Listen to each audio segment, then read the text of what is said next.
Hi friends, నమస్తే. నేను మీ మనోజ్ రెడ్డి. ఈరోజు మన గెస్ట్ సీనియర్ నాయకులు కనబైన రాజయ్య యాదవ్ గారితో ఉన్నాం. వీరు మాట్లాడుతుంటే వీరి మాటలు వినాలనిపిస్తుంది. వీరు స్పీచ్ ఇస్తుంటే వీరి మాటల్లోని చాతుర్యం చూసి చాలామంది ఎవరికైనా కొంచెం మాటల్లోని స్పీచ్ చూసి ఆ చాతుర్యాన్ని చూసి ఎవరైనా వీరి మాటలకు ఇంప్రెస్ కావాల్సిందే. వారితో ఈరోజు మనం ఇంటర్వ్యూ తీసుకోబోతున్నాం. సార్ నమస్కారం. సార్ నమస్తే. అదే సార్, ఇప్పుడు మీరు మా స్టూడియోకి వచ్చి ఇక్కడ కూర్చున్నందుకు చాలా సంతోషం అనిపిస్తుంది. ఎందుకంటే మీలాంటి సీనియర్ నాయకులను ఇంటర్వ్యూ చేసుడు, ప్లస్ అదేవిధంగా అన్నిటికంటే ముందు నేను ఒకటి అడగాలనుకుంటున్నా. ఏంటంటే అందరికీ మాట్లాడడమే ఒక వరం అవుతుంది. వాక్చాతుర్యం ఉన్నవారు పెద్ద లీడర్స్ అవుతారు, ఏ వృత్తిలైనా రాణిస్తారు. కానీ మీ విషయంలో అది శాపమైందా లాభమైందా అనే ఒక డౌట్ ఉంది. అది అట్లా దీంతో స్టార్ట్ చేద్దాం సార్. తెలంగాణ ఉద్యమానికి బాగా లాభం జరిగింది. Okay sir. తెలంగాణ ఉద్యమంలో చాలామందిని ప్రభావితం చేసేందుకు నా వాయిస్ అక్కడికి వచ్చింది. సార్ మరి కేసీఆర్కు నేను పోటీ కాదు. కేసీఆర్ మాత్రం నన్ను అట్లా తీసుకోలే. నన్ను అట్లా తీసుకోక నాకు నష్టం జరిగింది. కేసీఆర్ అనే కాదు సార్, ఇప్పుడు చాలామంది ఇప్పుడు ఎవరైతే బాగా మాట్లాడతారో మేము కూడా చూసినాం చాలా చోట్ల. ఏంటంటే మీరు ఎక్కడ డయాస్ మీద ఉన్నారంటే మీరు మాట్లాడుతుంటే ఆ లీడర్స్ల ఇన్సెక్యూరిటీ ఫీలింగ్ అన్నది, అంటే మీరు మాట్లాడితే మళ్ళీ మేము మాట్లాడితే ఎవరు వినరు అన్న సందర్భాలు ఎన్నోసార్లు స్టేజ్ల మీద మేము చూసినాం. వారు కూడా మీతో పర్సనల్గా చెప్పి ఉంటారు కావచ్చు ఎంతోమంది నాయకులు. మీకు మైక్ ఇస్తే ఇక అన్న మాట్లాడిందంటే మేము అంతా డమ్మీలమవుతాం అన్న సందర్భాలు ఏమన్నా ఉన్నాయా? వేరే వాళ్ళు డమ్మీలు అయితే పెద్ద మునిగిపోయింది ఏం లేదు. ఓకే. కేసీఆర్ కూడా డమ్మీ అవుతానని అనుకుంటే విచిత్రమే కదా. కేసీఆర్ కూడా ఇప్పుడు కేసీఆర్ కంటే మాటకారి ఇప్పుడు ఎదిగిన లీడర్లల్లా, తెలంగాణ ప్రాంతంలో ఎదిగిన లీడర్లల్లా ఆయన కంటే మాటకారి ఇప్పటి వరకైతే ఎదగలేదు. ఇంకా ఇప్పటికి కూడా ఎవరు ఎదగలేదు. ఏ పార్టీలో కూడా కేసీఆర్ కంటే మాటకారి లేడు. అంతే అంటారు. ఐజాన్ టుడే ఇవాళ కూడా కేసీఆర్ కంటే మాటకారి లేడు. ఓకే. కానీ కేసీఆర్ లాంటి వాడు నన్నే ఎందుకో అనుకున్నాడు. ఎందుకు అనుకున్నాడా ఏం కథ, ఆయనకు నేను పోటీ కాదు, నేను సూటి కాదు. కానీ ఆయన లాంటి వాడు కూడా నన్ను నా వాయిస్ కోసమే నన్ను అణిచిపెట్టిండని నేను అనుకుంటాను. ఒకటే రెండు విషయాలు కేసీఆర్ దగ్గర నేను అనుకున్నాయి. నిజం ఉండొచ్చు లేకపోవచ్చు. కేసీఆర్ కంటే నేను అందగాన్ని, అది మాత్రం కేసీఆర్ కంటే నేను బలగం ఉన్నవాడిని. అది రెండు. కేసీఆర్ కులం బలగం లేని కులం, నాది బలగం ఉన్న కులం. అట్లనే నేను ఆయనకు పోటీ పోయి ఆయన సమకాలిక పోటీ చేసేటోని కూడా కాదు. కానీ ఎందుకో నన్ను ఆయన అవకాశాలు ఉన్నా అణిచివేసిండు. మీరు మొదట్లో బాగా దగ్గర ఉండే వారితో పాటు జైలుకి వెళ్ళినరు. ఎన్నో ఇంటర్వ్యూస్లలో మేము కూడా చూసినాం, బయట కూడా జనాలు చెప్తారు మీరు కేసీఆర్కి బాగా సన్నిహితులు, ఒకటే ఏజ్ గ్రూప్. దాదాపు మీరు వారు అంటే కేసీఆర్ గారి దగ్గర బాగా చనువున్న వ్యక్తులలో మీరు ఒకలని చెప్పి అనుకున్నారు. మా వరంగల్ జిల్లా నుంచి వీరే బాగా దగ్గర అని చెప్పి అనుకున్నారు. పెద్ద మనిషిగా వారిని పెద్ద మనిషిగా ఎట్లా చూస్తారో మిమ్మల్ని కూడా ఒక పెద్ద మనిషిగా ఈ జిల్లా ఈ ప్రాంతం వారు రాష్ట్రంలో కూడా అందరు చూసేది.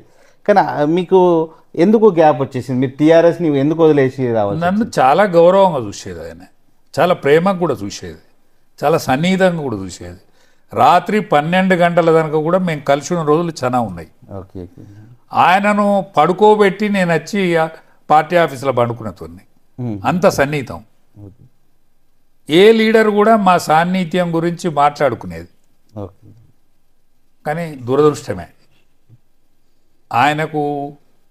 ఆయన నన్ను ఏదైతే దూరం తీసుకుపోదాం అనుకున్నాడో నాతో చెప్పిండు. ఆయన విజయశాంతి అప్పుడు పార్లమెంట్ పంపుతాను అన్నాడు. దాని తర్వాత రాజ్యసభ పంపుతాను అన్నాడు. దాని తర్వాత ఎమ్మెల్సీ చేస్తానన్నాడు. సరే చేసిండా చేయలేదా, కానీ ఆయనను విడిచిపెట్టి రావలసినంత స్థితికైతే నెట్టిండు కదా. ఓకే. అది ఆఖరికి పదవులు ఇవ్వకుండా మీరు బాధపడలే. ఎంపీగా ఇస్తా అని ఇవ్వనప్పుడు బాధపడలే, ఎమ్మెల్సీకి ఇస్తా అన్నప్పుడు ఇవ్వనప్పుడు బాధపడలే. కానీ లాస్ట్కు మీరు ఇన్ని సంవత్సరాలు వెయిట్ చేసి లాస్ట్కి ఎందుకు వారిని వీడి పోవడానికి గల కారణం ఒకటే కారణం ఏమన్నా? పోలీసు వాళ్ళ దగ్గర నా పేరున్నదా? పోలీసు వాళ్ళ దగ్గర పిలిచే లిస్టులో నా పేరున్నదా, కలిసే లిస్టులో నా పేరున్నదా అని నేను అడుక్కున్నాడు దుస్థితే కదా. ఓకే ఓకే, ఒకప్పుడు ఇంత సన్నిహితంగా ఉండి ఇప్పుడు గేట్ల దగ్గర ఓకే. రాత్రి 12 గంటలకు ఆయన పడుకోబెట్టేదానిక నేను ఇప్పుడు నేను పోలీసు వాళ్ళ దగ్గర పోయి నా పేరున్నదా, ఇంట్లో లిస్టులో నా పేరున్నదా అని దురదృష్టమే కదా. చేసుకోవడం బాధాకరం అవుతుంది. అచ్చా, అన్నిటికంటే బాధాకరం నేను హృదయంతో చెప్తాను, అన్నిటికంటే బాధాకరం ఇదంతా ఒక స్టూడియోలో చెప్పాల్సిన స్థితి నిర్మాణం అవడైతే బ్యాడ్ లక్కే కదా, దురదృష్టమే కదా. అంటే నా వయసుకు మేము కలిసి ఉన్న సన్నిహితానికి ఇవాళ చెప్పుకోవాల్సిన పరిస్థితి. ఆయన పుట్టెడు కష్టకాలం ఉన్నాడు, ఆయనతో మాట్లాడే దిక్కు లేదు అనిపిస్తుంది నాకైతే. పుట్టెడు కష్టకాలం ఉన్నాడు, నా పోటోడు ఆయన పక్క పోయింట్ ఉండి మాట్లాడాలి. అట్లాంటిది నేను ఆయన గురించి, ఆయన నైజం గురించి మాట్లాడాల్సిన స్థితి వచ్చుడు నాకే దురదృష్టం అనిపిస్తుంది. ఆయనకెంత దురదృష్టం మాట్లాడు, నాకు దురదృష్టం అనిపిస్తుంది. ఎందుకంటే ఎవరైనా కలిసి ఉన్న సన్నిహితులు వాళ్ళ విభేదాలను బహిరంగంగా మాట్లాడుకునేంత దురదృష్టం ఇంకేది ఉండదు ఈ భూమి మీద. ఈ భూమి మీదనే ఉండదు. నేను పుట్టెడు బాధతో చెప్తాను ఈ వర్డ్. నేనేదో వార్త కోసం చెప్తలేను, చాలా మంది చూస్తారని చెప్తలేను. నేను పుట్టెడు బాధతో చెప్తానా. కేసీఆర్ నాకు గలితే నాకు కళ్ళ నీళ్ళు వస్తాయి, 100కి 100 బాలు నాకు కళ్ళ నీళ్ళు వస్తాయి. ఇందులో వాస్తవం ఉన్నది, నటన ఎంత మాత్రం లేదు. ఎందుకంటే ఆయన స్థితికి అది, నా స్థితికి ఇది. తెచ్చుకున్న తెలంగాణ మేము కలిసి ఉన్నాం, కలిసి జైలుకి పోయినాం, కలిసి రాత్రి వరకు గడిపిన టైము. మేము ఖమ్మం జైల్లో కలిసి ఉన్నాం. ఇప్పుడు కూడా మీకు వాళ్ళ పేరు చెప్తేనే కళ్ళల్లో నీళ్ళు తిరిగినట్టు. చాలా బాధ. అయితే గవర్నమెంట్, ఇప్పుడు కేసీఆర్ గారు గవర్నమెంట్ ఇట్లా అసలు పోవడానికి గల కారణాలు ఏంటంటారు? ఇట్లాంటి కారణాలు ఏమున్నాయంటారా, ఇంకేమన్నా డెవలప్మెంట్? ఇది ఒక కారణం. ఇట్లాంటి కారణం నేనే కాదు, నాలాంటి వాళ్ళు అనేక మంది మదన పడ్డరు, బాధపడ్డరు, అవస్థపడ్డరు. కానీ ప్రజానీకం ఒక్కసారి కేసీఆర్ను మంచో చెడ్డో హీరో ఆయన తెలంగాణ తెచ్చిండని గెలిపించినాక ఆయన ఏదైతే చెప్పిండో చెప్పినే కరెక్ట్ చేయలే. ఇప్పుడు ఆయన దళితుని ముఖ్యమంత్రి చేయాలని ఎవరిని అడిగిండు? ఆయనను ఎవరు అడగలేదు. ఆయనే దళితుని ముఖ్యమంత్రి చేస్తారని చేయలేదయా. రాజనను ఉప ముఖ్యమంత్రి చేసా. మరి ఎందుకు తీసేసినట్టు అని ఇప్పటివరకు కూడా $1 మిలియన్ ప్రశ్న. ఇప్పటివరకు కూడా ఆ సందుల్నే రాజన్న చేసిన ద్రోహం ఏంది? ఆయన చేతికి తాళం చేయి ఎక్కడవా? ఉప ముఖ్యమంత్రిగా తాళం చేయి తీసి ఈయన ధనాన్ని ఎక్కడ దోసుకపోయా? ఆయన ఎందుకు తీసేసినట్టు? అచ్చా, శ్రీహరి అన్న మెడల మీద కూర్చున్నాడా? నాకు ఇత్తవా ఇయ్యవా అని పంచాయతీ పెట్టుకున్నాడా ఆయనతోటి? శ్రీహరి గారి కంటే రాజన్న ముందుగా వచ్చిండు కదా పార్టీకి ముందుగా వచ్చాడు. ఇప్పుడు రాజన్న వచ్చుట్లా ఒక ఊపోయి తెచ్చింది కదా, నువ్వు రాజన్న చేసినావు. సామాజికంగా కూడా రాజన్న మాదిగ వర్గానికి చెందిన ఆయన. మెజారిటీ వర్గము తెలంగాణలో మాదిగ వర్గం ఉంటుంది, మాదిగ సామాజిక వర్గం ఉంటుంది. రాజన్న చేసినావు. శ్రీహరి సార్ కూడా నిన్నేమి నొప్పియలేదు కదా. ఆయన పార్లమెంట్ మెంబర్ ఉండే, పార్లమెంట్లో కూడా ఆయన వాయిస్ ఉండే. ఆయన అట్లే ఉంచకపోయినావు.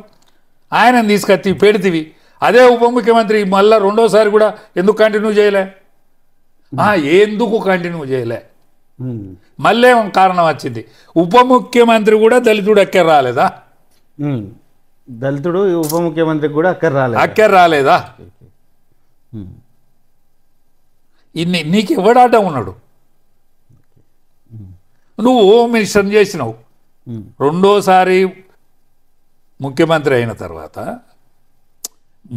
నువ్వు అయిన తర్వాత నువ్వు అప్పటి వరకే చాలా పొరపాట్లు చేసినావు. అయినా కూడా తెలంగాణ సమాజంలో ఒక లెక్క ఉంటుంది. ఏం లెక్క అరే మన కుక్క మన కాలు గరిచిందిరా అని అనుకుంటారు మన కుక్కే మన కాలు గరిచిండ్రా అనుకుంటారు. అయినా అట్లని చంపుకుంటాంరా ఈసారి సాదుకుందా అంతే అని సాదుకున్నారు. సాదుకుంటే ఏం చేసినావు మంత్రి వర్గాన్ని వేసి పెట్టకపోతే ఒక్క సాహెబ్ సాబును పెట్టుకున్నావు. అచ్చా ఆయన హోమ్ మినిస్టరు ఆయనకి ఎందుకు అయిందో తెలియదు. ఆయన ఎందుకు అయిందో తెలియదు. అట్లాంటి హోమ్ మినిస్టర్ అట్లాంటి హోమ్ మినిస్టర్ అంటే రాజకీయాలలో ఇవాళ రేపున్న రాజకీయాలలో ఇట్లాంటి బానిసత్వం ఇట్లా అణిగి మణిగి ఉండి జీ హుజూర్ అనే వాళ్ళకే హోమ్ మినిస్టర్ హోంగార్డ్ లెక్క కూడా మనకు అవపడ్డా ఏది ముఖ్యమంత్రి గారి దగ్గర. అలాంటి వాళ్ళకే పదవులు ఉంటాయా? అసలు ఎవరైనా గట్టిగా ఇది తప్పు ఇది రైటు అని ప్రశ్నించిన వారికి పదవులు ఉండవా అంకుల్? ఈ రాజకీయ వ్యవస్థ ఎట్లా ఉంది? ఇది రాజకీయ వ్యవస్థల ఇప్పుడు యు ఆర్ ద బ్రిడ్జ్. మీరు పాత రాజకీయానికి కొత్త రాజకీయానికి ఒక బ్రిడ్జ్ లాగా ఉన్నారు. అప్పుడు ఎలా ఉండే, ఇప్పుడు ఎలా ఉన్నాయి, మధ్యలో ఎలా ఉన్నాయి అంటే ఈ పరిణామం ఎట్లా? ఇప్పుడు డిక్టేటరీ అనేది అవసరార్థానికి ఉండేది. డిక్టేటరు శృతి మించితే కరెక్ట్ కాదు. డిక్టేటరీ శృతి మించితే కరెక్ట్ కాదు. డిక్టేటరీ కొంత ఉండడం అవసరమే. ఏది రాజకీయ వ్యవస్థకైనా కుటుంబ వ్యవస్థకైనా దేనికైనా ఒక భయం ఉండు కరెక్టే, కానీ భయం మాత్రమే ఉండు కరెక్ట్ కాదు.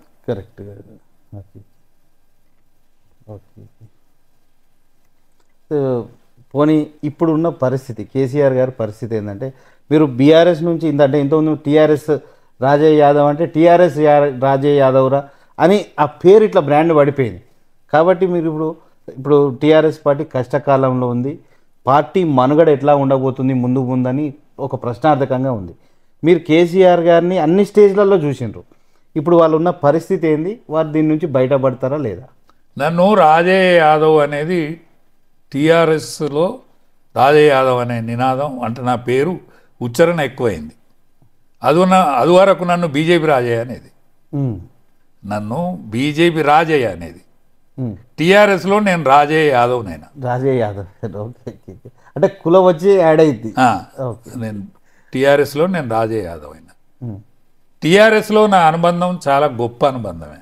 ఎందుకంటే యావత్ తెలంగాణ తిరిగే అవకాశం, తెలంగాణ ఉద్యమంలో నేను కీలక పాత్ర వహించే అవకాశం, మెదక్ జిల్లాకు 8.5 సంవత్సరాలు నేను ఇన్ఛార్జిగా ఉండడం, కేసీఆర్ ముఖ్యమంత్రి అయినప్పుడు ఆయన సొంత జిల్లాకు కూడా ఆయన సొంత కాన్స్టిట్యున్సీకి కూడా ఇన్ఛార్జిగా ఉండడం, ఇవన్నీ కూడా నాకు కలిసి వచ్చిన అంశాలు. ఏంటిది, నాకు సొంతంగా స్వతహాగా ఏం కలిసి రాకపోవచ్చు, కానీ నేను ప్రజాక్షేత్రంలో నేను తిరిగాడిన అవకాశం దొరికింది. తిరిగాడే అవకాశం దొరికింది. ఇప్పుడు కేసీఆర్ పరిస్థితి, టీఆర్ఎస్ పరిస్థితి, ఇవాళ కేసీఆర్ గారు చాలా కష్టకాలంలో ఉండడం అనేది నాకున్న అభిప్రాయం. ఇప్పుడు ఆయన కుటుంబం, సొంత పిల్లల మీద ఆయనకు బాగా మమకారం. ఎంత మమకారం అంటే ధృతరాష్ట్రునికి ఆయన సొంత పిల్లల మీద ఎంత అవుతుండేనో ఆయనకు కూడా ఆయన సొంత పిల్లల మీద ఉండే మమకారం. ఆ మమకారమే ఆయనని ఇబ్బంది పెడుతుంది. ఇవాళ ఆయన మమకారం మాత్రమే ఇబ్బంది పెడుతుంది. లేకపోతే కేసీఆర్ మాతో చెప్పేతోడు ఎప్పటికీ, అరే నేను మీయా బీబీనా, నాకు వల్ల రానా, నేను మీయా బీబీ, నా పిల్లలు 2 యుఎస్లు ఉన్నారు అని చెప్పేది. ఆ యుఎస్ నుంచి వాళ్ళకేం పుట్టిందో వాళ్ళు వచ్చి ఇక్కడ చేరు. అంటే వాళ్ళు చేరుడే ఈ అనర్థం, వాళ్ళు చేరుడు మాత్రమే ఈ అనర్థానికి మూలం. అంటే కేసీఆర్ గారు ఇట్లా కరెక్ట్ ఉండేదంటారా? కేసీఆర్ కరెక్టే ఉండేది. కేసీఆర్ యొక్క వాయిస్ కరెక్టే ఉండేది. కేసీఆర్ వాయిస్ లేకపోతే నిజంగా తెలంగాణ లేదు.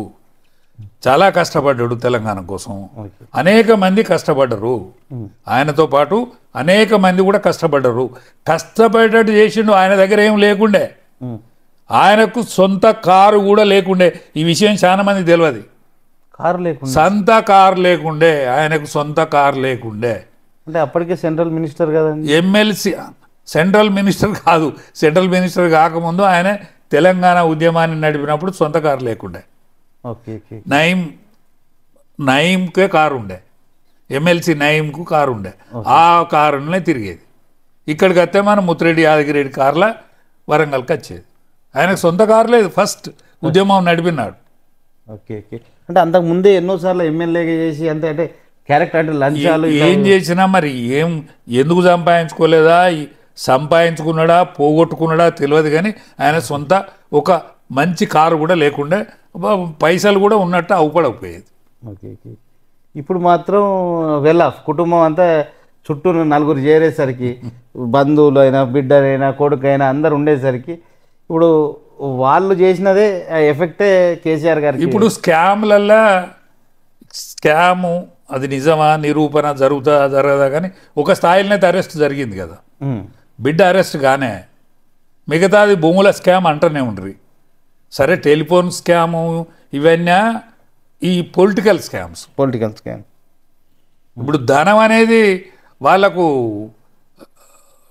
లేదు అని ఎవడన్నా అంటే నమ్మేటట్టున్నదా, అన్నోని దొరకబెట్టి కొట్టేటట్టున్నది. ఇప్పుడు మీరు కార్ అన్నారు, ఇప్పుడు ఏకంగా ఏరోప్లేనే కొనేటట్టున్నారు. మొత్తం ఏరోప్లేన్ కొన్నాడు కదా దేశానికి, బీఆర్ఎస్ పార్టీ పెట్టి దేశానికి. ఇప్పుడు ఆయన ఏరోప్లేన్ కొనే ఇప్పుడు వాళ్ళకున్న ఫండ్స్ ఏ పార్టీకి లేవు, సెంట్రల్ పార్టీలకు కూడా.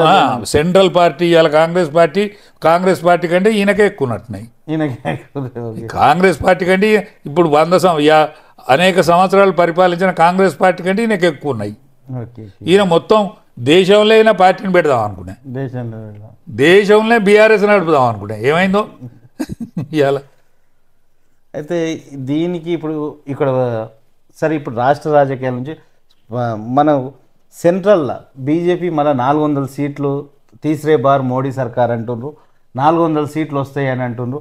దేశ రాజకీయాల్లో బీజేపీకి కాంగ్రెస్ మధ్యలో ఎలా ఉండబోతుంది అనుకుంటున్నారు?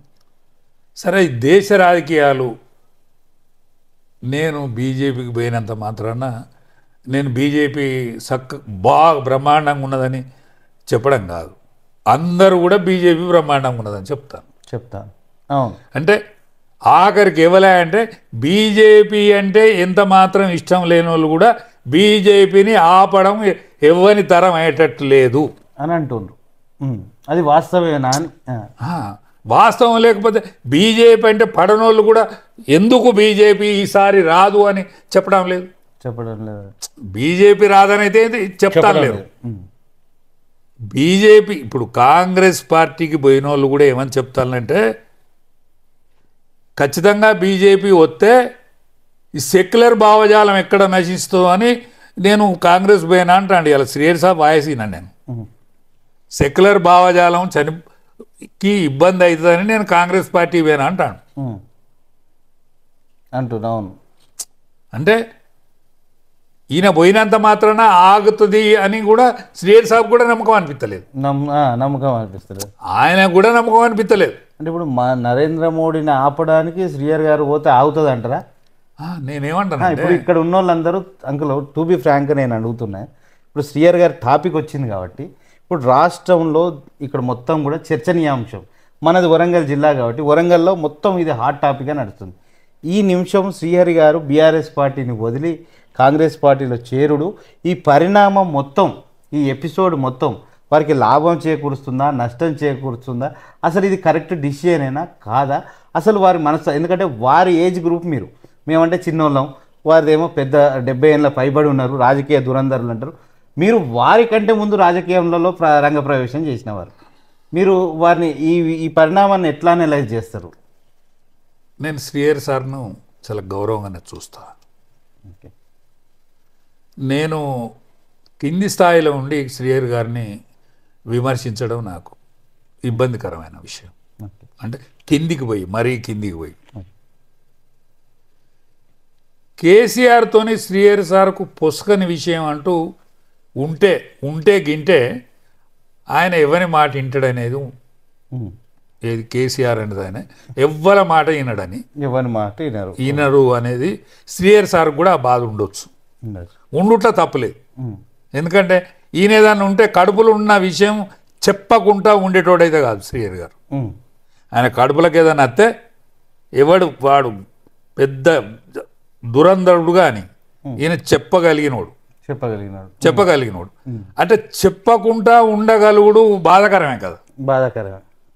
కానీ కేసీఆర్ దగ్గర మాత్రం శ్రీహరి గారికి ఏదైనా చెప్పాలనుకుంటే కూడా చెప్పకుండా ఉండగలిగే అటువంటి అవసరం ఏర్పడ్డదని నేను అనుకుంటాను. వాస్తవం. ఇవాళ ఇంటర్వ్యూలో ఏదో మాట ఇన్న, నేను పూర్తి ఇంటర్వ్యూ చూడలే. మా అమ్మాయికి టిక్కెటు, మీ అమ్మాయి నీకున్న పరిస్థితులల్లో మీ పాపకు టికెట్ ఇస్తే కరెక్ట్ ఏమో అని వాళ్ళ ప్రపోజల్ చేస్తే నా కూతురు వద్దు అని వీరు చెప్పిందని, వీరు చెప్పినట్టుగా నేను ఇంటర్వ్యూలో వద్దు అని అంటే వాళ్ళు అనౌన్స్ చేసిందని. అంటే ఆయన బిడ్డ టికెట్ను కూడా వద్దు అంటే అనౌన్స్ చేయించేటువంటి వాళ్ళు ఈయనకి ఇష్టం లేకున్నా వాళ్ళు అనౌన్స్ చేసిండ్రు అన్నట్టే కదా. అంటే ఈయనకి ఇష్టం లేని విషయాలు చాలా చేసిండ్రు అన్నట్టే కదా. చాలా చేసిండ్రు అన్నట్టే, అంతే. కానీ శ్రీహరి గారికి ఇక్కడ నా సూచన ఏంటంటే, ఎందుకో ఇబ్బంది అనిపిస్తుంది ఆయన కాంగ్రెస్ పార్టీకి పోవుడు, కాంగ్రెస్ పార్టీ నుంచి ఆయన నిలబడు, ఆయన కూతురుని నిలబెట్టుడు. మరి ప్రజా సపోర్టు వస్తుందా రాదా ఎందుకో నాకు అయితే ఎటమటం అనిపిస్తుంది. ఎటమంటే మీరు చెప్పాలి, ఇది అందరు మీకు పబ్లిక్ చెప్తారు కదా. నాకు ఎందుకంటే నేను అందరిని అడుగుతాను, అరే ఇది ఏం ఎట్లుంటుందా ఏం కథ అంటే, ఏమో శ్రీహరి సారు ఈ కాంగ్రెస్ పార్టీకి ఎందుకు పోయిండు, ఆయన కాంగ్రెస్ పార్టీకి మొదటి నుంచి ఖిలాఫ్ ఉన్నోడు, కాంగ్రెస్ పార్టీకి వ్యతిరేకమైన వాయిస్ ఆయన ఇచ్చినోడు. అచ్చా శ్రీహరి గారు అంటే కాంగ్రెస్ పార్టీకి వ్యతిరేకమైన భావన ఉన్నోడు, కాంగ్రెస్ పార్టీకి వ్యతిరేకమైన భావన పునికి పుచ్చుకున్నోడు శ్రీహరి గారు. మరి వరంగల్ జిల్లా రాజకీయాలలో ఎవడన్నా ఖిలాఫ్ ఉంటాడు కాంగ్రెస్ పార్టీ కంటే అది శ్రీహరి గారి తర్వాతనే. అటువంటి వాడు శ్రీహరి గారు కాంగ్రెస్ పార్టీ కండువా కప్పుకొని తిరగడం అనేది ఇష్టపడనోడే కాదు, ఇష్టపడేతోడు కూడా బాధపడతాడు. ఇష్టపడేటోడు కూడా ఇష్టపడేతోడు అంటే వేరు, ఇష్టపడనోడు అంటే వేరు. ఇష్టపడనోళ్ళు శ్రీహరి గారిని ఏమన్నానని, కానీ శ్రీహరి గారు అంటే ఇష్టపడేతోడు కూడా ఇవాళ బాధపడతాడు. మరి ఫలితం ఏమవుతుందో ఇంకా కొద్ది రోజులు పోతే తెలుస్తుంది, కానీ ఫలితం ఇప్పటికిప్పుడైతే మంచిగా అనిపించలేదు. ఇప్పటికిప్పుడైతే మంచిగా అనిపించలేదు. ప్రతి ఒక్కరు అంటే ఇన్ని రోజులు ఒక్కరితో ఒక మాట పడనేటువంటి వ్యక్తి ఈరోజు ఇన్ని విమర్శలు, ఆయన జీవితంలో ఆయన రాజకీయ ప్రస్థానంలో ఇన్ని విమర్శలు కానీ ఇన్ని మాటలు కానీ ఎప్పుడు పడలేదు అనుకుంటా. ఎందుకంటే సోషల్ మీడియాలో దీంట్లో గ్రూపులలో అక్కడిక్కడ పెడుతుండ్రు. ఇక గ్రామాలలో కూడా గ్రామస్థాయిలో కూడా ప్రజలు కూడా తిట్టుకుంటున్నారు. ఈయనకి ఇప్పుడు రాజకీయంలో ఇక విలువలకు చోటు లేదు, ఈయన ఇట్లాంటి వారే పార్టీ మారిందంటే. ఎందుకంటే తెలుగుదేశం నుంచి బీఆర్ఎస్కి వచ్చింది అంటే ఒక పరిస్థితి, అంటే టీఆర్ఎస్కి వచ్చినప్పుడు ఒక సరే సెంటిమెంట్ ఒక లాంటిది ఉంది. ఇప్పుడు బీఆర్ఎస్ను టికెట్ ఇచ్చిన తర్వాత కాంగ్రెస్ పార్టీకి పోవడం ఇది చాలా అంటే ఆయన తెలంగాణ మూమెంటు పీక్ దేశాలన్నది చంద్రబాబు ఒప్పుకునేటట్లేదని ఆయన వచ్చిన మాట నిజం ఆనాడు. కానీ ఇవాళ శ్రీహరి సార్ అంటే ఓరోనోడు గర్విష్ట అన్నారు ఆయన. శ్రీహరి సార్ అంటే ఆయన నిజంగా కూడా అట్లే ఉంటాడు, ఏది పర్సనాలిటీ, ఆయన పర్సనాలిటీ. ఆయన చూస్తే ఎవరికి లొంగడు, ఎవరికి మాట ఖాతరు చేయడం అన్నట్టుగా పర్సనాలిటీ ఫేస్ వర్సెస్ అట్లా కనిపిస్తుంది. వాళ్ళు అనుకుంటే ఆయన మీద గటువంటి విమర్శ ఉండే తప్ప ఈ గిటువంటి ఇవన్నీ లేవు, ఇవన్నీ అయితే సిక్కులే, ఇవన్నీ సిక్కులే. ఇప్పుడు లేనిపోని సిక్కులు రిజల్ట్ ఏమవుతుందో ఏం రాదో, ఈ కడుపులో పెట్టిన పోరగాళ్ళు ఎందుకు తలకబడతాలో, ఏం రాజకీయం బాగుంటారో. నేనేమంటానంటే ఈ కడుపులో పుట్టిన పిల్లలు ఏం రాజకీయం వస్తుంది, దీంట్లో ఏం ఈ రాజకీయం తింటారు. వాళ్ళు మంచి పొజిషన్లు ఉన్నారు, ఆ పొజిషన్ మెయింటైన్ చేసుకొని బతకక ఈ పార్లమెంట్ పోయి దీన్ని ఏదో చేస్తాము అది ఇదని అనుకుంటే అయితే కరెక్ట్ కాదని నాకు అనిపిస్తుంది. కొంతమంది రాజకీయ నాయకులకు సన్ స్ట్రోక్ జరుగుతుంది, ఇక్కడ డాటర్ స్ట్రోక్ జరిగినట్టేనా? డాటర్ స్ట్రోక్ అని అనగానే ఈ పిల్లలకి ఎందుకని ఈ ఆలోచన లేకుంటే ఏమవుతుంది? కావ్యకు పార్లమెంట్ మెంబర్ అయినా కాకుండా ఆమె గౌరవం దక్కుతుందా? శ్రీహరి సార్ గౌరవం తక్కువ ఉన్నదా? శ్రీహరి సార్కు ఇప్పుడున్న గౌరవం తక్కువ ఉన్నదా? తక్కువ లేదు. కావ్య నేను శ్రీహరి సార్ బిడ్డనంటే గౌరవించని జనం ఉన్నారా? దాన్ని రేపు దెబ్బనేమన్నా అయ్యి ఆమె రేపు ఓడిపోతే శ్రీహరి సార్ గౌరవం తగ్గుతలేదా? ఓడిపోతే ఉన్న శ్రీహరి గారి గౌరవం కూడా తగ్గుతుంది కదా. తగ్గుతుంది. కావ్య గెలిస్తే శ్రీహరి సాబుకు ఒరిగేది ఏం లేదు, ఏం లేదు. Okay okay okay. కావ్యకు పెద్దగా వచ్చేది కూడా ఏం లేదు. ఇదివరకు ఉన్నదానికంటే పెద్ద ఎక్కువ రాదు. శ్రీహరి గారి బిడ్డగా రాజకీయ 30 సంవత్సరాల రాజకీయ నాయకునిగా శ్రీహరి గారి కుటుంబానికి ఉన్న విలువ కంటే కావ్య విలువ ఎక్కువ లేదు. కావ్య పార్లమెంట్ మెంబర్ అయినంత మాత్రాన మంత్రి కాదు, కేంద్ర మంత్రి కాదు. ఏమో చెప్పలేం. మళ్ళీ ఇప్పుడు బీఆర్ఎస్ నుంచి కాంగ్రెస్లోకి వచ్చారు. మీరు కాంగ్రెస్లో ఇప్పుడు కేంద్ర మంత్రి వస్తారంటే మరి బీజేపీలోకి వస్తే అవుతారు కదా. అట్లాంటిది కాదు. అంటే ఇప్పుడు బీజేపీ ఇప్పుడు అట్లేం కాదు. కానీ ఎట్లా పడితే గట్లా ఇప్పటికే ఆయన ఇబ్బంది పడతాడని నేను అనుకుంటాను. మళ్ళా ఇంకో ఇబ్బంది పడతాడని నేను అనుకుంటాను. ఎందుకు ఇబ్బంది ఏమున్నది? ఇప్పుడు గెలిచిన తర్వాత కాంగ్రెస్ పార్టీలో గెలుస్తారు. గవర్నమెంట్ ఒకవేళ బీజేపీది వచ్చింది అనుకోండి, శ్రీహరి గారు ఆప్కా బేటీకో విజయవా సెంట్రల్ మినిస్టర్ దేంగే అంటారు మోడీ గారు. వాళ్ళకేం తక్కువ ఉండే సీట్లు. అమిత్ షా గారు నువ్వు మోడీ గారు 2 సార్లు ఫోన్ చేసి వాళ్ళకి అట్లాంటిది ఏమున్నది. ఈయననేం అడగరు. ఒకవేళ ఈయన అడిగి ఈయనకు అడగాల్సిన పరిస్థితి వస్తుందని నేను అనిపించలేదు. ఒకవేళ వచ్చినా కూడా ఆయన అవకాశాన్ని ఇయ్యాడు. అంటే 400 సీట్లు ఎన్ని సీట్లు వచ్చినా కూడా ఇక్కడ ఏంటంటే తెలంగాణలో ఒక బలమైన లీడర్ని తీసుకుపోవడానికి ఈయన బలమైన లీడర్ అంటున్నారు కదా. ఇప్పుడు కాంగ్రెస్ వాళ్ళకి ఇప్పుడు అవసరమా? శ్రీహరి గారు లేని కాంగ్రెస్ ఒక్కటేనండి. శ్రీహరి గారు ఎంత బలవంతుడైనా ఇవాళ బలహీనుడైంది అనిపిస్తుంది. బలం పోయింది అనిపిస్తుంది. నేను బాధతో చెప్తాను సుమా, శ్రీహరి గారిని ఏదో విమర్శించాలి, శ్రీహరి గారు నాకు అడ్డం కాదు, శ్రీహరి గారు నాకు అడ్డం కాదు, రాజకీయంగా కూడా కాదు. కానీ ఏదన్నా నేను చైర్మన్గా అయినాడు నా పక్కపొంటి ఉండి ఆయన నేను ప్రమాణ స్వీకారం చేస్తే నా పక్కపొంటి ఉన్న వ్యక్తి. ఢిల్లీలో ఉన్నప్పుడు మమ్మల్ని నన్ను మిగతా మా దోస్తులందరినీ, మా నవత ఇంకా వీళ్ళందరినీ తీసుకొని ఆ తాజ్మహల్కు తీసుకుపోయి వచ్చిన వ్యక్తి. చాలా సులభంగా, అంటే చాలా ప్రేమతో మాట్లాడేది. ఎక్కడ మాట్లాడినా రాజన్న అని నన్ను గౌరవంగా పిలిచేది. కానీ నాకేదో బురద దొక్కినట్టు అనిపిస్తుంది ఇది. అంటే కేసీఆర్ తోటి సుఖంగా ఉన్నాడు, సుఖంగా కాపురం ఉన్నది అని కూడా నేను అనుకుంటలేను. కానీ సుఖమైన కాపురం ఏం కాదు. ఎందుకంటే కేసీఆర్ ఈయన చెప్తే వినలేదు. ఆయన ఆలోచన ధోరణి వేరు, ఈయన ఆలోచన ధోరణి వేరు. కానీ ఆ ధోరణిలు ఉంటే ఉండని, కానీ అట్లనే ఉంటే అయిపోవు కదా.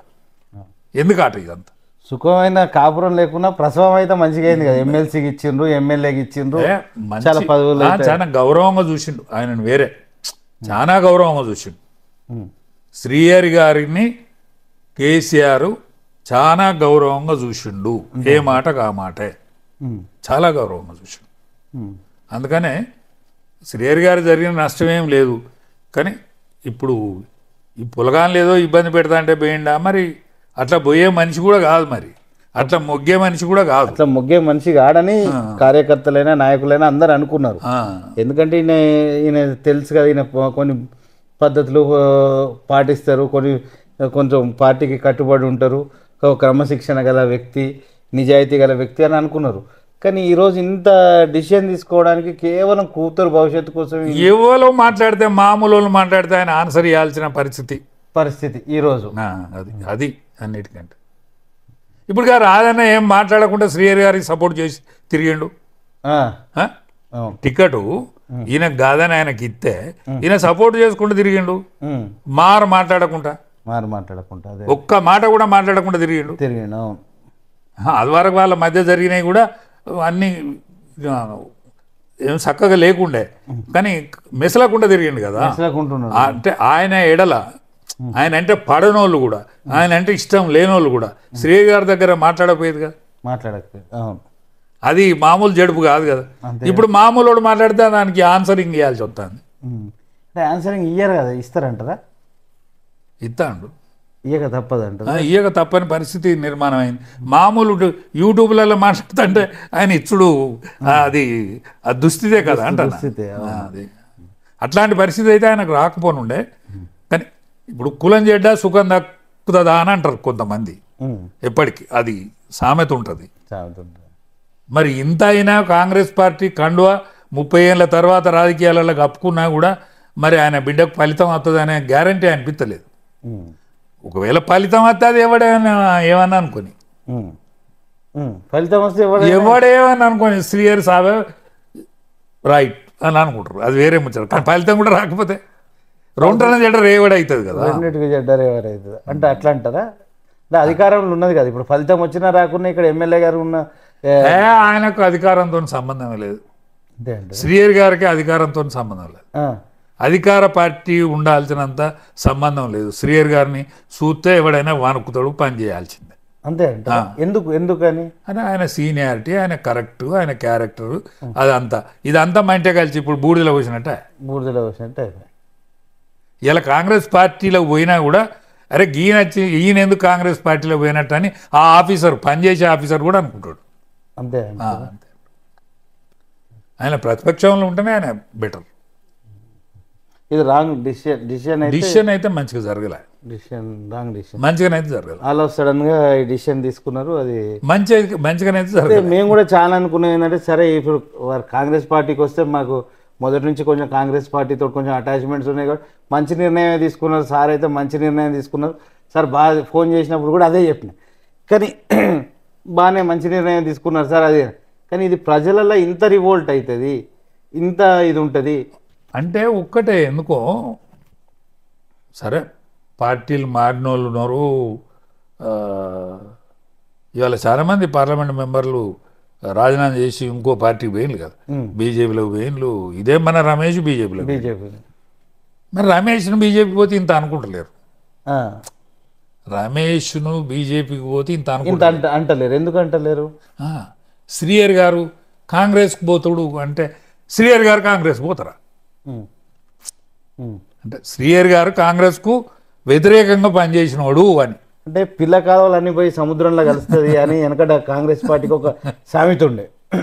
కానీ ఈయన పిల్ల కాలువ అనుకోలేదు, పెద్ద కాలువ అనుకో. పెద్ద కాలువ కూడా కాదు అంటే సముద్రంలో ఏ కాలువ అయినా కలవాల్సిందే కదా. పిల్ల కాలువ అవుతుంది, పెద్ద కాలువ అవుతుంది, సముద్రంలో కలవాల్సిందే. ఇవాళ కాంగ్రెస్ పార్టీ నిరూపించారు. కానీ కేంద్రంలో ఉన్న కాంగ్రెస్ పార్టీ ఇవాళ సముద్రం బతకలేదు, చెరువు బతుకున్నది. పోయి చెరువులో కలిసినట్టు. ఇప్పుడు కాంగ్రెస్ పార్టీ ఇదివరకు సముద్రం బతుక ఉండే, అది సముద్రం. కానీ ఇవాళ కేంద్రంలో ఉన్న కాంగ్రెస్ పార్టీ సముద్రం బతకలేదు, చెరువు బతుకున్నది. ఈయన చెరువులో కలవాల్సినంత పర్సనాలిటీ కాదు, ఈయన సపరేట్గా ఉండే పర్సనాలిటీ. అంటే ఇప్పుడు ఈయన బీజేపీ ఇప్పుడు కాంగ్రెస్లో కలిసింది కాబట్టి ఇట్లుండి బీజేపీలో కలిస్తే మంచిదే అంటారా? బీజేపీలో కలిస్తే బాగుంటుంది. ఆయన బీజేపీలో కలవకున్నా ఏం లేదు, ఆయన కాంగ్రెస్లో కలవకున్నా ఏం లేదు. ఆయన స్వతంత్రంగా ఉంటే సరిపోతుంది. ఆయన సవరిస్తే కేసీఆర్ను సవరించాలి. సవరించగలిగిన వ్యక్తి కూడా కేసీఆర్ను ఏదైనా సవరించాలంటే సవరించగలిగిన వ్యక్తిత్వం, కెపాసిటీ ఉన్న పర్సనాలిటీ శ్రీహరి గారు. కానీ ఆయన బీజేపీలో లేకపోతే కాంగ్రెస్లో కలిసేంత పర్సనాలిటీ అయితే కాదు. ఆయన అట్లా చూడరు వాళ్ళు జనం. కొందరు రాజకీయాలలో పార్టీలు మారినప్పుడు కొందరికి లాభం జరుగుతుంది, కొందరికి నష్టం జరుగుతుంది. అనుకోని పరిణామం వల్ల వీరికి సరే పార్టీ టికెట్ ఇచ్చిండ్రు, గెలుస్తారు కావచ్చు, ఏమన్నా కావచ్చు, కానీ నష్టం అయితే జరిగింది. ఆయన వ్యక్తిత్వానికి అయితే చెప్పుకోలేని నష్టం అయితే జరిగింది, తీరని నష్టం జరిగింది. ఎందుకంటే శ్రీహరి గారు ఒక మంత్రిగా, తెలుగుదేశంలో అనేక సంవత్సరాలు ఒక మంత్రిగా, మినిస్టర్గా, అనేక విషయాల మీద అవగాహన ఉన్న మంత్రిగా, ఒక ఇరిగేషన్ మంత్రిగా, దాని తర్వాత కూడా టీఆర్ఎస్లో ఒక మంచి వెల్ ఆఫ్ పర్సన్గా, పార్లమెంట్ మెంబర్గా, దాని తర్వాత ఉప ముఖ్యమంత్రిగా, ఇవన్నీ కూడా అనుభవించిండు. ఆయన ఒక ఎమ్మెల్సీగా ఒక క్వాలిటీ ఉన్న పర్సనాలిటీగా ఉండే.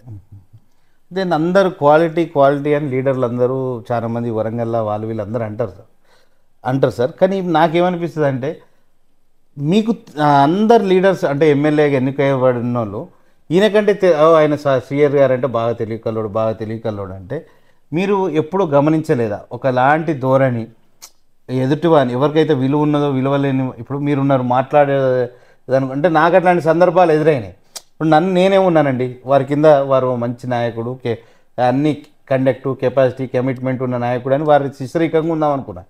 అయితే నేను ఏదైతే చూసినో వారి దగ్గర గొప్పతనం ఏదైతే చూసి వారి దగ్గర ఉన్నదో అదే క్వాలిటీస్ నా లోపల 100% ఉన్నాయి, దానిలో నో డౌట్. అంటే మనం ఒక దగ్గర అవినీతి చేయము, ఒక లండు పని చేయము, లంగ పని చేయము, దొంగ పని చేయము. అయితే మరి నీకు నచ్చాల్సిన నాయకుడు ఎవరు ఉండాలి? నేనే నచ్చాలి కదా. నీ శిశరీకంలో అందరూ లంగలు ఉన్నారు, దొంగలు ఉన్నారు, గోడలు దునికేటోడు ఉన్నాడు, పేకాటలు దొరికేటోడు ఉన్నాడు, బెట్టింగ్లలో దొరికేటోడు. ఇట్లాంటి అంటే ఎవరికైతే మెదడు ఉండదు, అసలు మెయిన్గా మెదడు ఉండను, మెదడులో గుజ్జు లేని వీరు హైలైట్ చేస్తారు. పక్కపంటి మనలాంటి వాళ్ళను డిగ్రేడ్ చేసినట్టు మాట్లాడతారు.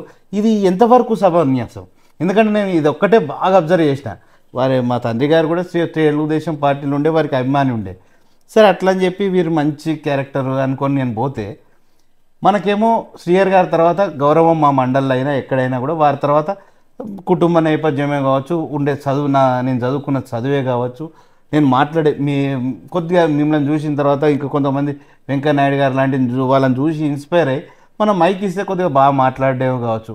ఈయన మనకు మాట్లాడేటోనేమో వద్దు వద్దు అనేది శ్రీహరి సార్, మాటలు రానేమో ఇక మైక్ ఇచ్చి నువ్వు మాట్లాడంటే మాట్లాడితే వాడు మైక్ ఇస్తే వాడు ఆవిడ దూరం పరిగెత్తేటోడికి మైక్ ఇద్దామనుకునేది.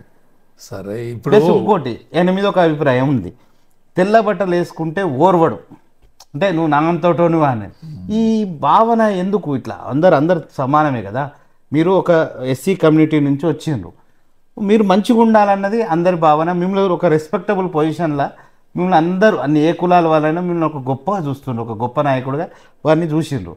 వారే ఎవడన్నా తెల్ల బట్టలు వేసుకుంటే ఓర్వడు, ఎవరు మంచి చెప్పులు వేసుకుంటే ఓర్వడు, ఎవరైనా బాగా మాట్లాడితే ఓర్వడు, ఎవడైనా తిరిగి కల్లోడు ఉంటే ఓర్వడు. ఇప్పుడు కేసీఆర్ దగ్గర ఈయన మాట తీరు నడవలేదన్నారు. సేమ్ కేసీఆర్ గారి దగ్గర తీరుగానే నాకు ఏదైనా లోపల ఉంటే నేను కూడా ఆగాను. సేమ్ శ్రీహరి గారు అయితే లోపల ఉన్నది బయటికి అనేదాకా వారికి ఎట్లయితే ఉండదో మనకు కూడా అట్లనే ఉంటుంది. లోపల ఉన్నదంటే ఇమీడియట్ ముఖం మీద చెప్పేసుడే, అది ఏమన్నా కానీ వాట్ ఎవర్ ద కాన్సిక్వెన్స్. నేను కూడా శ్రీహరి గారి గురించి చాలా బాధపడ్డా. ఏం సార్ మీరు ఇట్లా ఉంటారు, అబ్బో కేసీఆర్ గారు ఉంటారు, ఏం మాట్లాడు. అరే మీకున్న అభిప్రాయం చెప్పకుంటే మనిషి బతుకుంటేంది లేకుంటేంది.